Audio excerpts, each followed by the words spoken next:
谭大人，王大人，两个贪官都押来了。他们两个押来了，别的还动不了呢。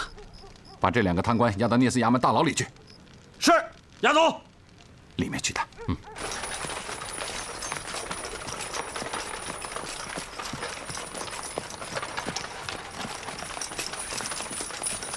完全是官逼民反。泰州的盐矿1个月前就开始渗水，井工知道要井喷，不愿意下井，井主就买通了监盐务的太监。那太监命泰州知州派兵丁押着盐工下井采盐。眼见着冒水，不出1个时辰，井喷便起了，整个盐井一片汪洋。200多盐工1个人也没逃出来。德兴的铜矿已经挖了4年了，矿主一直不愿意运木料加固矿顶，整个矿全塌了，300多矿民逃出来只有10几个。两井矿死了这么多人，豪强居然天良丧尽，连一点安抚孤儿寡母的钱都不肯出。苦主告到官衙，泰州和德兴这2地贪官反把苦主抓了100多人关在牢里，许多人又告到了上衙，上衙又抓了100多人，这才引起了暴乱。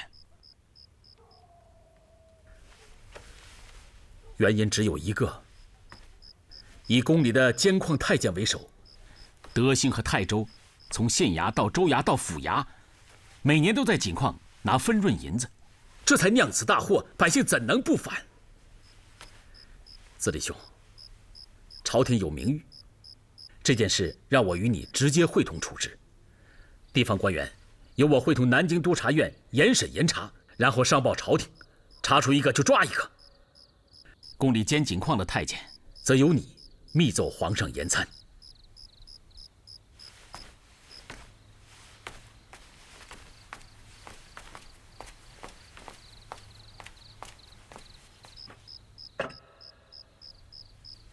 你去把门关上，任何事、任何人不要来烦我。是。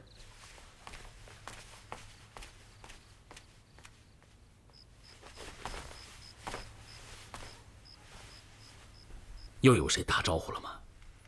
这个案子已经不算什么事了，你也不能在南京待了，明天就得立刻回京师。2个矿死了那么多人，又引起了这么大的暴乱，案子刚刚开始查，你现在让我回北京？北京那边出了更大的事，而且牵扯到你。内阁和北京督察院都来了文，你必须立刻返京。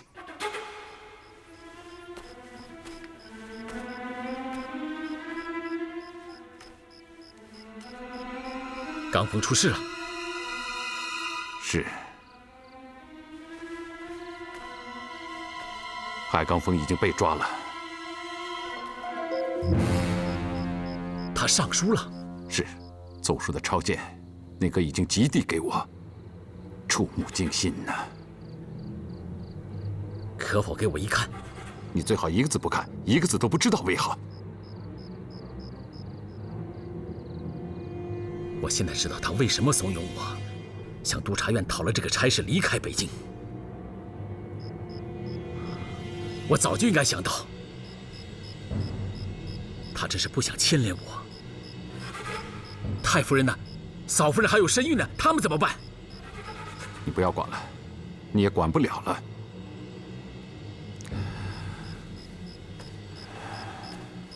说到底，是我误了他。嘉靖40年，要不是我力荐他出任淳安知县，他现在已在老家采菊东篱了，也不会惹来这场杀身之祸。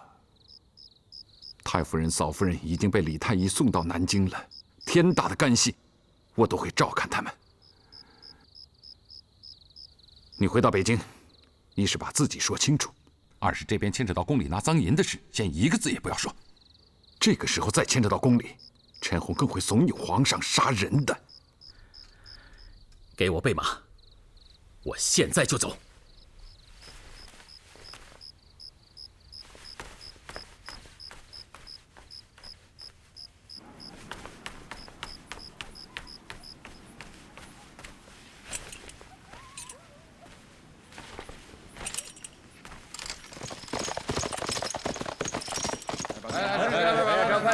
哎，小心点，小心点啊！把梯子搬这边来，搬这边来。好，来，手劲啊！哎，棍子拿高点。先都停下来，小心点，让贵客过去。太夫人，夫人，李先生，里边请。李太医，这是什么地方？这家是我的朋友，也是刚峰的朋友。前院是染布、踹布的工厂，后院还有织布的织坊。再往后就是太夫人、嫂夫人住的地方。安排你们住到这儿，就是怕你们寂寞。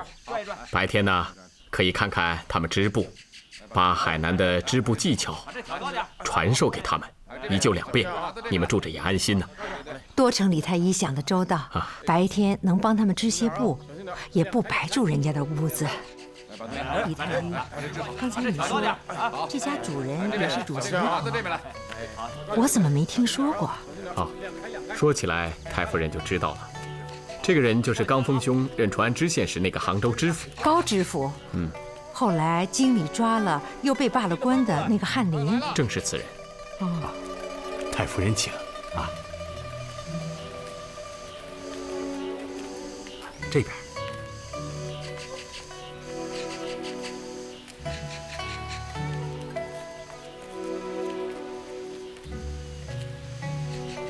这就是安排我们住的地方。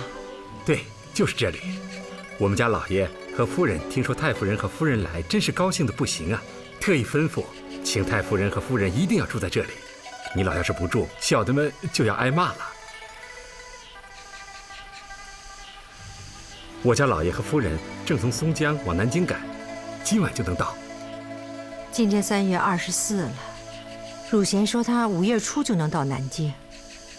李太医，这1个多月你不会走吧？我会等刚峰兄来了以后再走。既然李太医也住这里，打搅人家也不过1个来月，我们先住这里，等汝贤来了再搬走吧。但听婆母的。这就是了，来，我扶你老。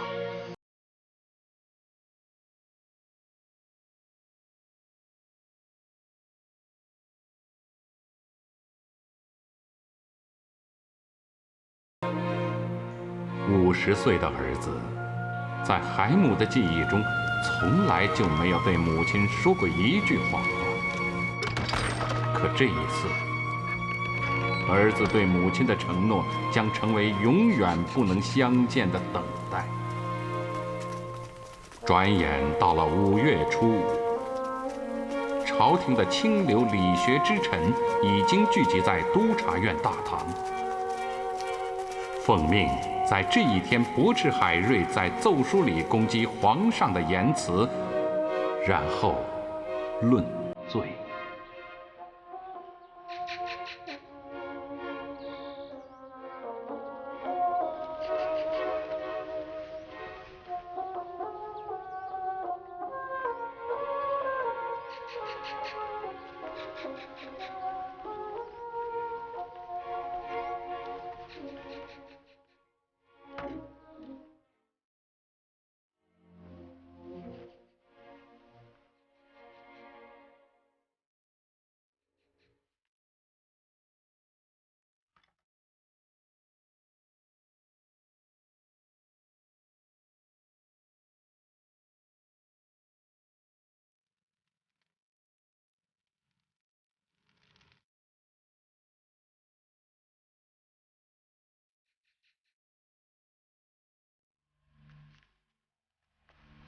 哎呀，怎么床和桌子、椅子都没有啊？先搬把椅子来。是。开门吧。是。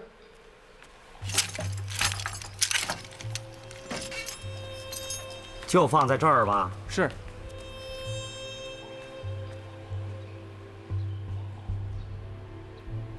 我姓石，是新任司礼监首席秉笔太监，有话问海主事。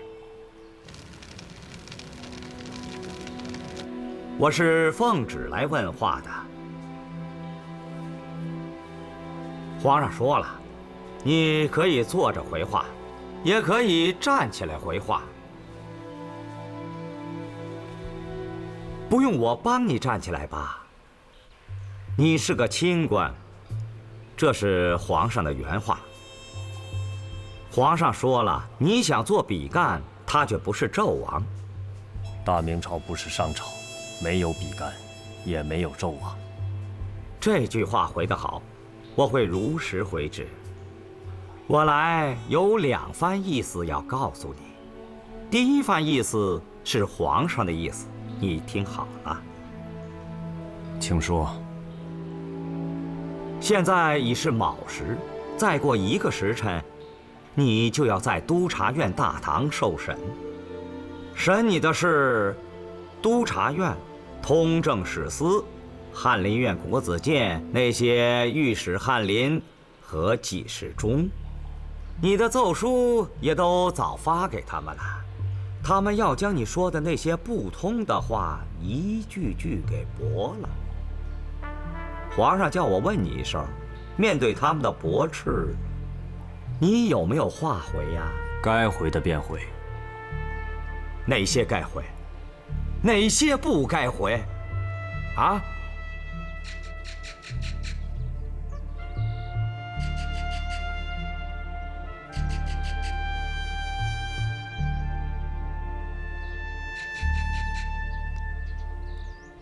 要找死啊！通惠河跳下去便是，买根麻绳也不过2文钱，偏要搅得天下不安。海主事，文死谏，武死战，那全是狗屁，只有读书读到狗肚子里去的人才信那一套。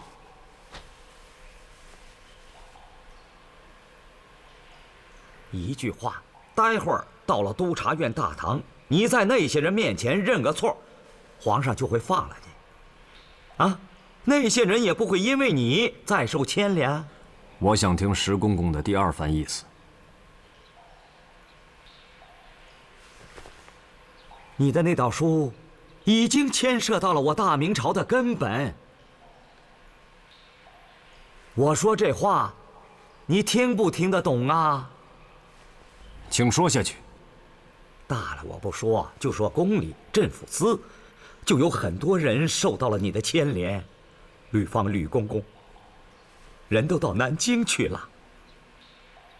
黄公公，阿弥陀佛似的一个人呐，为你说了几句话，现在还关在东厂的大牢里面，天天受折磨。对你一直不错那个齐大柱和朱七也都被抓起来了，还有你那个好朋友王永吉也急调回京了。你要是不认个错，这些人一个个都得死，你知道吗？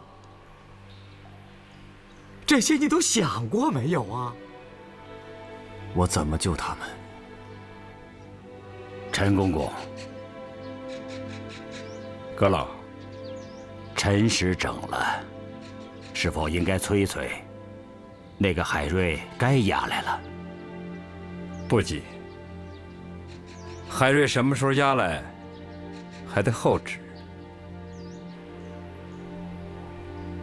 皇上都替你想好了，你就说圣人的书没读好，把孔圣人、孟圣人和黄老给弄混了，才说了那些疯话。你请了罪，皇上就不会治你的罪了，而且还会破例把你调到国子监去。表面上是让你去读圣人的书，实际上都给你安排好了，让你参加贡考。你不才是个举人吗？参加了贡考，拔贡9卷到都堂，你的科名就有了。圣德巍巍，你的前程也就有了仕途的底子。这可是千古未有的一段君臣佳话。请公公转奏皇上，我海瑞无话回奏。要奏，只能用圣人的话回奏。孟子曰：“民为重，社稷次之，君为轻。”老子曰：“圣人无恒心，以百姓之心为心。”请皇上多想想我大明朝的社稷江山，多想想天下的苍生百姓，我个人的死活，不过如一片落叶，化为尘泥罢了。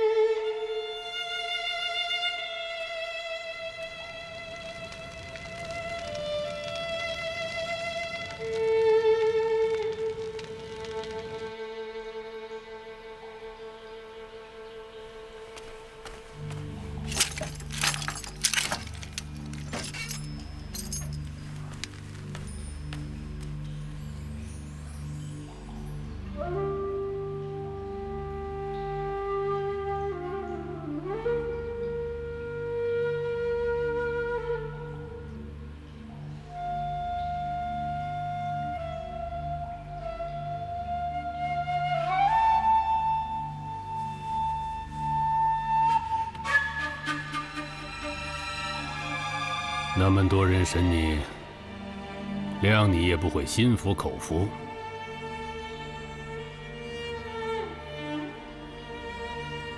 皇上叫我事先将这些人驳你的话都告诉你，想听听你是怎样回他们的话。既然有旨意，该回的话我都会回。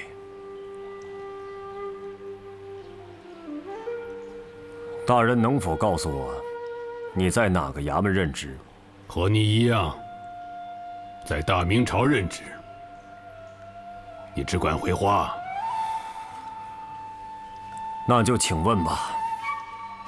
国子监司业李清源问你：我华夏3代以下，可称贤君者，该首推何人？当首推汉文帝。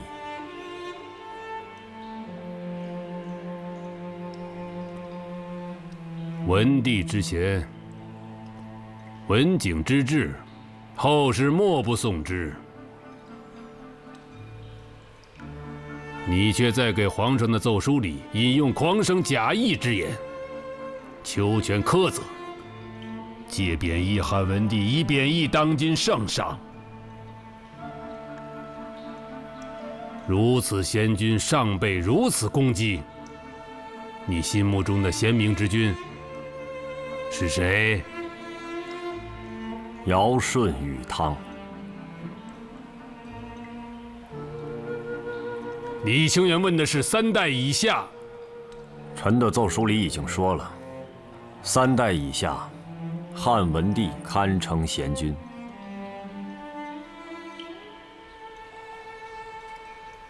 李清源问你，继任汉文帝为贤君，为何反责文帝悠悠退训，多代废之政？这是不是在影射当今的皇上？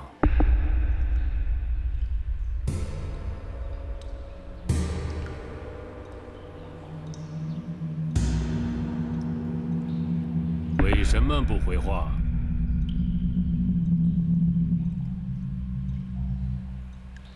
此言不值一驳。不值一驳，还是无言回驳？臣的奏书他们没有看懂，他们也看不懂。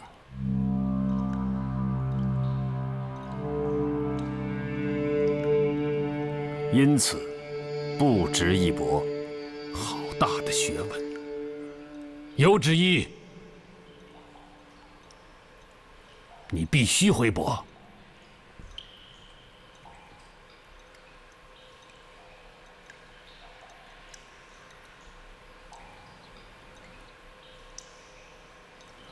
汉文帝不尊孔孟，崇尚黄老之道，无为而治，因此有悠游退训之断，代废政务之弊。但臣仍认文帝为贤君，因文帝又有亲民近民之美，慈恕恭俭之德，以百姓之心为心，与民休养生息。既知景帝，光大文帝之德，实有文景之治。可是当今皇上，处处自以为效文景之举。20年不上朝，美其名曰无为而治，修道设教行，其实是大兴土木。设百官如家奴，视国库如私产，以一人之心夺万民之心，无一举与民休养生息，以致上奢下贪，耗尽民财，天下不治，民生困苦。要我直言，以汉文帝之贤，犹有废政之弊。当今皇上不如汉文帝，远甚。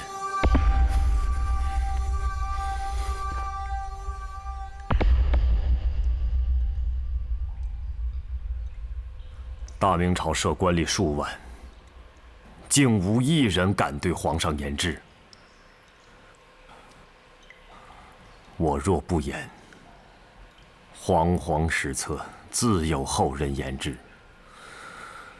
请大人将我的话转问李清源，转问那些要驳斥我的百官。他们不言，我独言之，何为影射？我独言之，百官反而驳之。他们是不是想让皇上留骂名于千秋万代？独你一人是忠臣、良臣、贤臣，我只是直臣，无父无君的实臣。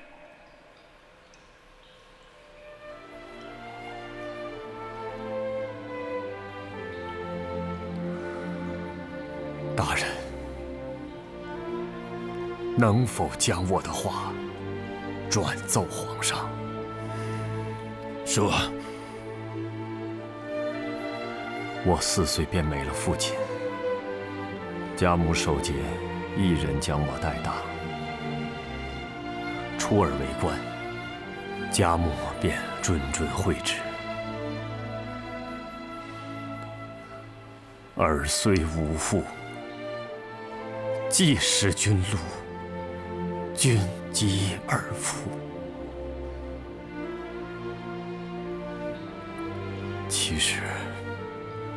岂知我海瑞一人视君若父？天下苍生，无不视皇上若父。无奈当今皇上不将百姓视为子民。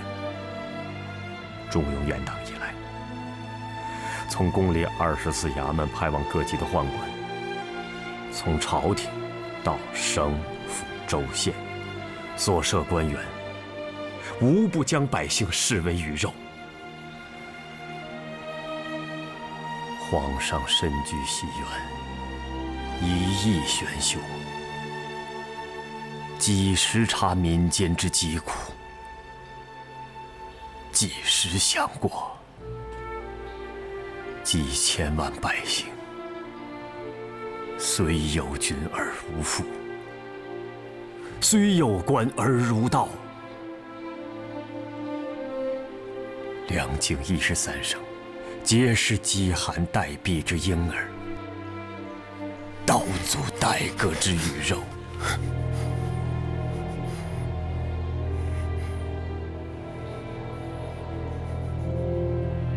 君父知否？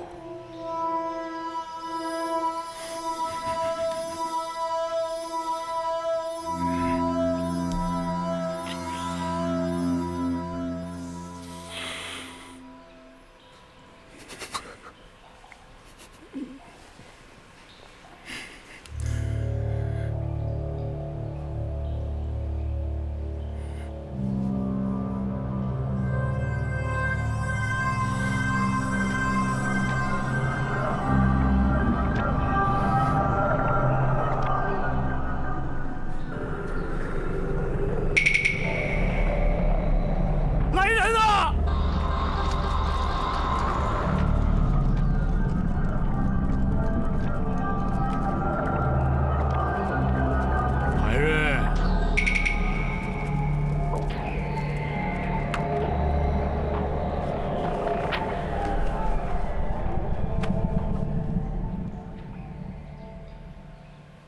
朕送你8个字：无父无君，弃国弃家。赶快抬走，抬走！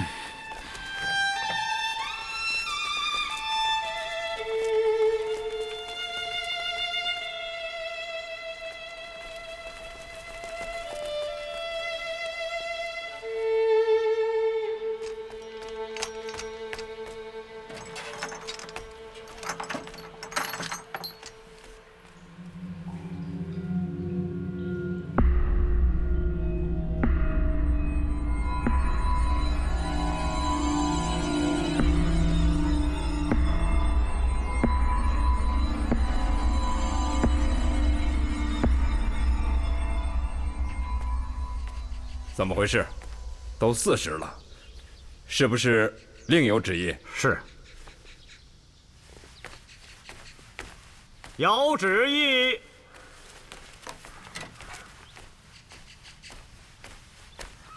皇上口谕：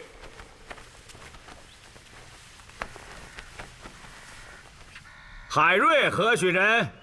无父无君，弃国弃家之徒而已。自绝于君父，自绝于朝廷，毋庸和他理论。着徐阶、陈洪率内阁司礼监会同百官论罪便是，钦此。奴婢领旨。臣等领旨。石公公，皇上怎么说来着？是论罪还是定罪？是论罪。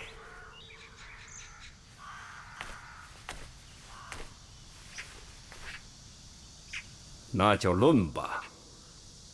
徐阁老，怎么论？内阁拿主意吧。各位请坐。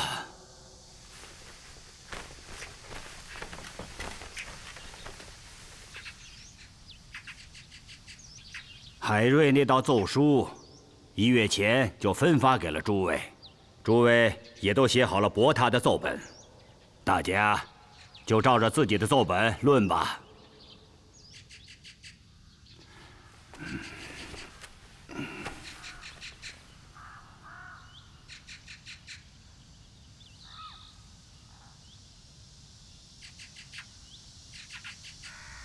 怎么着？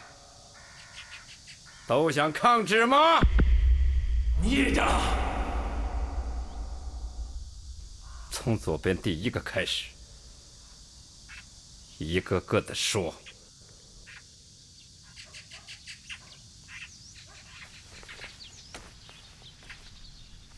陈公公，当初奉旨叫我们写驳斥海瑞的奏本，我们都写了，可是海瑞本人没有到，我们所问的话，谁来回答？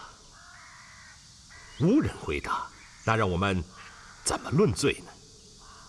哼，反问得好。你的意思，你们的意思，海瑞不来，便论不了他的罪。那也好，我来挨个问，你们来答。李清远，下官在。海瑞有罪无罪？有罪。什么罪？不该在奏书里以不敬之言力骂君父。没了。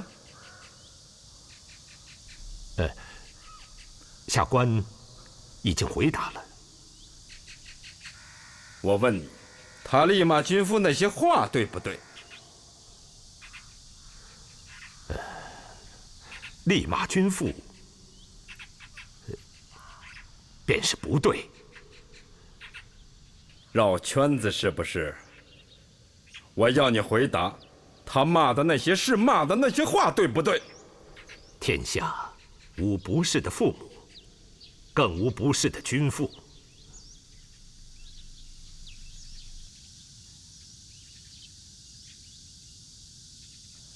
你们想回答的都是这2句话吗？回陈公公，这2句话，第1句是圣人说的，第2句是今年正月裕王爷对臣下等说的。陈公公若认为不妥，下官收回就是。你接着问。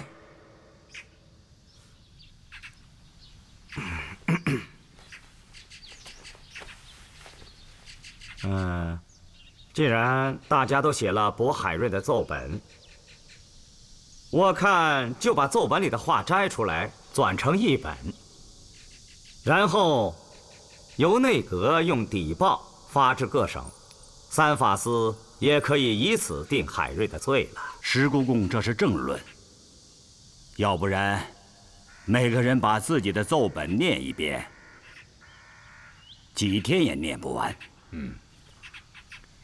那就把大家的奏书都收上来吧。慢着。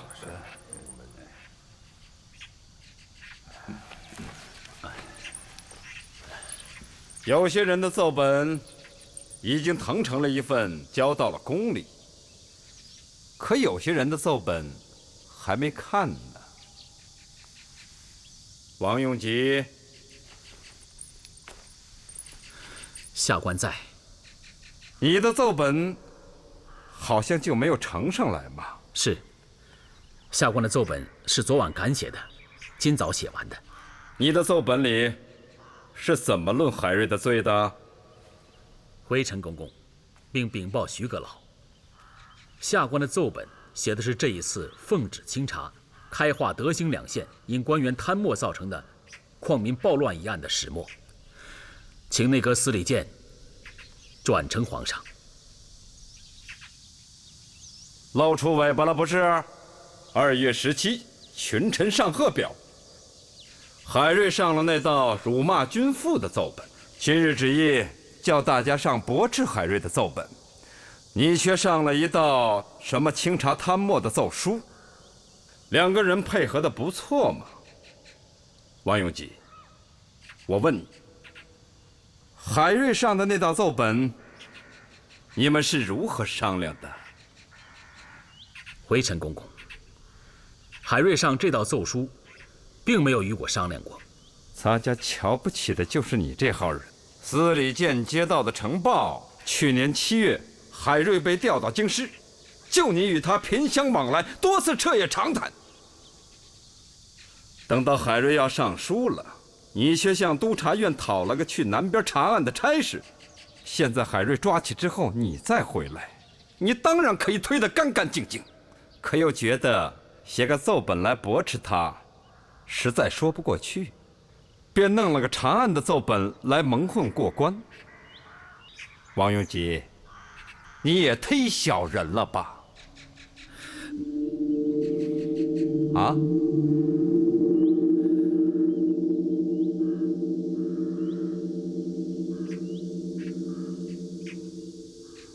我做大明的官，无需公公看得起看不起。大明朝这么多官员，也不是陈公公说谁是小人，谁就是小人。那你就回咱家刚才那些问话，你怎么不是小人？海瑞上那道奏书，并不是与我商量没商量，而是他做人做事向来无党无私，不愿意跟任何人商量。正因为我与他有伯牙子期之交，他才在上书之前就极力劝说我向督察院讨了那份差事，去南方查案。今天想来，他也是不愿牵连我而已。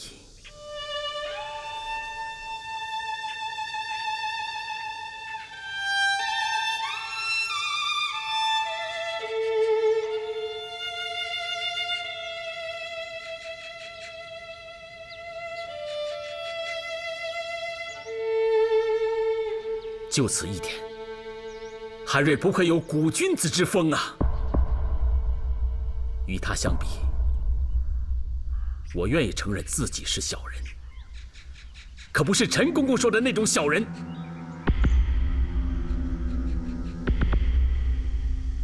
你说什么？你说海瑞有古君子之风？海瑞做事，只敢做敢当，做人不牵扯别人，古君子也不过如此嘛。你们都听到了？五伦之首，第一便是君臣。今天论的是海瑞对君父大不敬之罪，你无需说什么朋友之道。赵大人，这个王用吉好像就是你当年在浙江当巡抚的时候推举过的人。你说说，他的那些话该怎么论？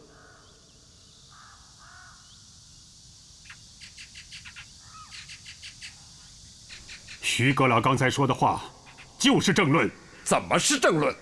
出尔为是，识君之路，把君臣大义抛在一边，却大谈朋友之道。赵大人，王用吉和海瑞这个“朋”字，在这里该怎么解？让英雄去查英雄，让好汉去查好汉。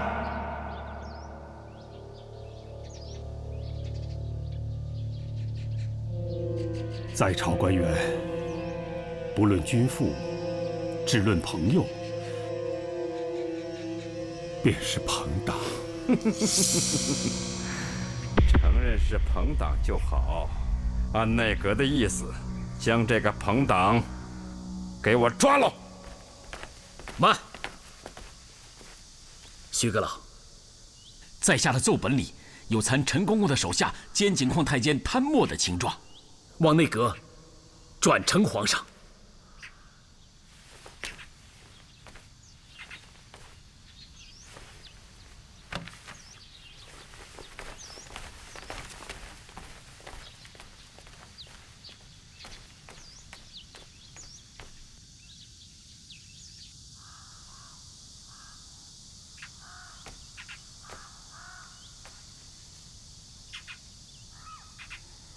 他办的是亲案，这份奏书就请司礼监呈交皇上吧。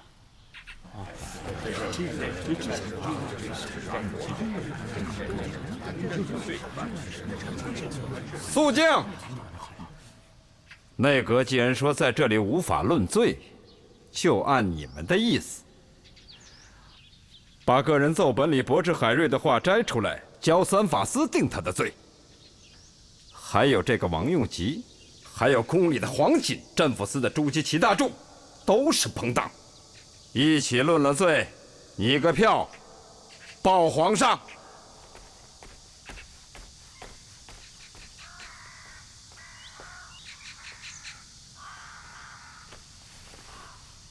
会同三法司，按司礼监的意思办吧。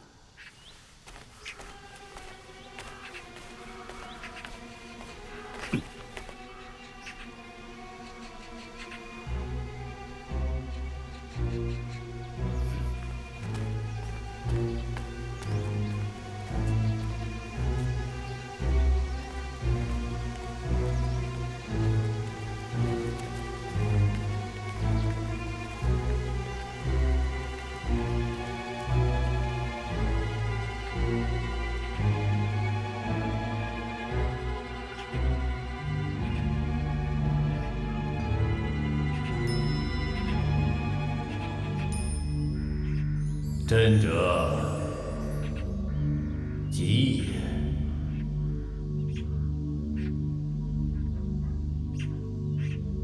启奏皇上！猛敬。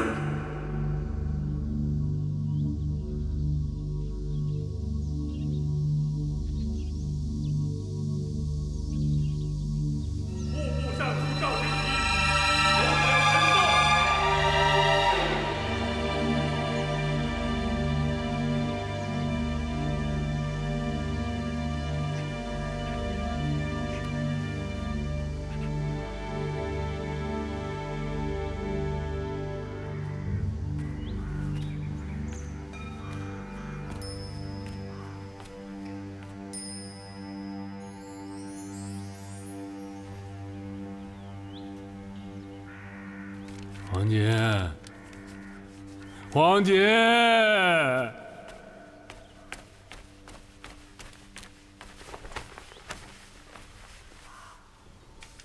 高丽参5钱，党参10钱，白芷5钱，陈皮9钱，10全大补嘛，皇姐，皇姐。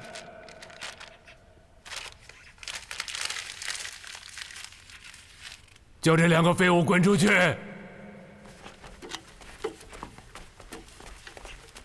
皇姐，主子，奴婢在。去找把李时珍给朕开的单方找出来。是。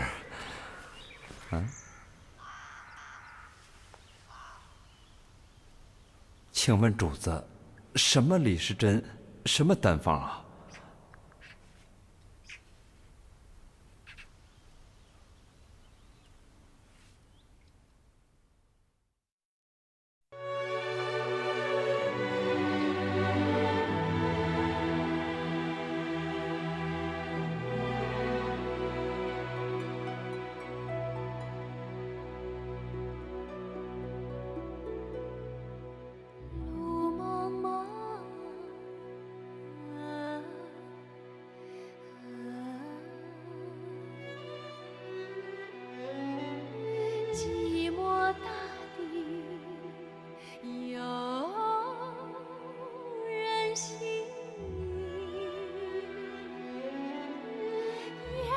去去秋风冷，故乡，故乡月醉分明。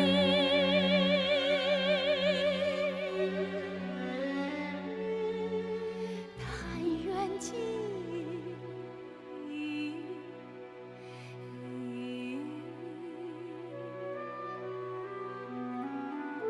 萧瑟山中。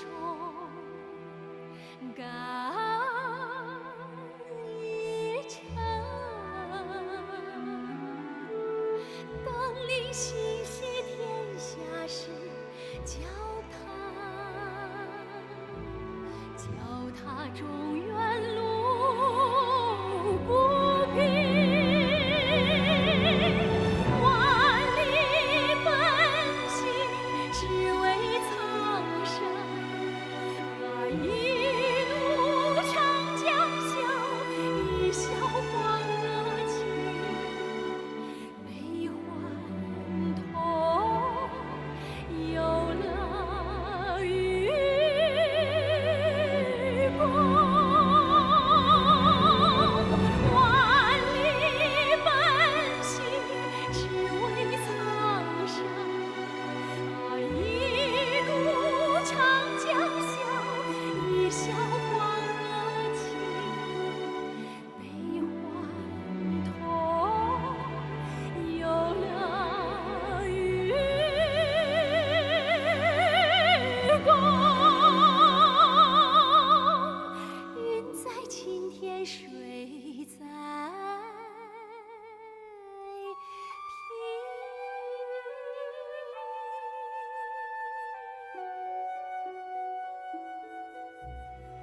天一明，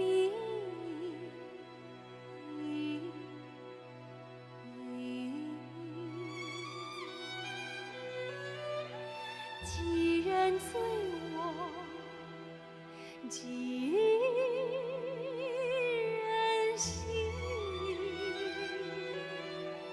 几人一梦惊风雨，起坐时看海阔天晴，起坐时看海。